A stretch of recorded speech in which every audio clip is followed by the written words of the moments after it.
चारी खोल करण्याचा आपला कार्यक्रम हळूहळू का होईना पुढे सरकत आहे. चारी खोल केली आहे. आत्ता खडकाचे टपरे काढले, ते टपरे इथे तोंडाला लावून त्या ठिकाणी त्याचं तोंड बंद केले, म्हणजे पाणी वाहून न जाता थोडंसं साठावं या दृष्टीने थोडंसं हे केलेलं आहे. आणि इथे खडकाचा टपरा होता तो आत्ता काढला आहे. आता हा टपरा पण आता काढतो आहे लवकरच, की जेणेकरून इथे पाणी मुरावं, थोडं साठावं या दृष्टीने थोडासा खडकाचा टपरा चढ होता काढून घेतो आहे. तावरेसाहेब वर बांबूला डांबर लावत आहेत. चौथी मुळी आज आणली आहे, त्यामुळं उद्यापासून थोडीशी झाडं लावून ट्रीगार्डचं काम या आठवड्यात करता येईल आपल्याला. त्या दृष्टीने आज काय करायचं, आज थोडा उशीर झाला तर मुळे आणायला गेलो होतो, तर म्हणून थोडीशी चारी खोल करायचं काम घेतलेलं आहे आणि डांबर लावायचं काम घेतलेलं आहे.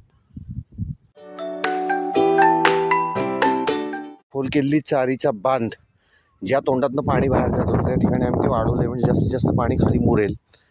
तावरेसाहेब अजून थोडं एक ठिकाणी चारी थोडाशी खोल करायचा प्रयत्न करतायत. आता आम्ही निघालो आहे, वेळ झालेला आहे.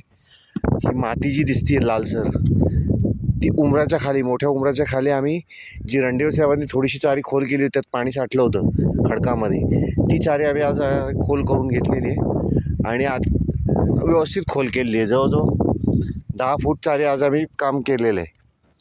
पूर्ण एक अर्धा फूट पाऊण फूट खोल करून ती चारीची माती आम्ही बांधणं हे करून इथं चांगलं पाणी मोरेल या ठिकाणी, आणि ती माती आम्ही इथं बांधायला टाकतो, जेणेकरून पाणी जास्तीत जास्त इथं आपलं अडवलं जाईल आणि मुरवलं जाईल. छान फुटलेला उंबर, हा तुटका चाफा चांगला फुटलेला आहे. छोटा उंबरसुद्धा अतिशय छान प्रगती करतो आहे. आणि आपण जे कडुनिंब लावली होती त्यातली काही थोडीशी मान धरून आहेत, त्यातलं हे कडुनिंब आम्ही याला बांध घातलेला आहे. पुढं मागे याला ट्रीगार्ड टाकणार आहे आपण.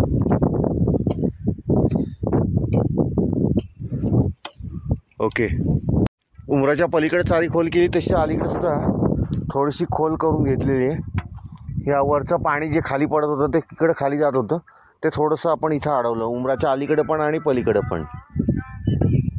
तसेच चारीतली माती तुटका चाफा जो होता त्याला दगडं लावली होती आपण, त्याला व्यवस्थित लावून घेतलेली आहे. त्यांनी चांगला स्पीड पकडलेला आहे. अजून 2-3 वर्षात ते झाड चांगल्यापैकी दिसायला लागेल निश्चितच.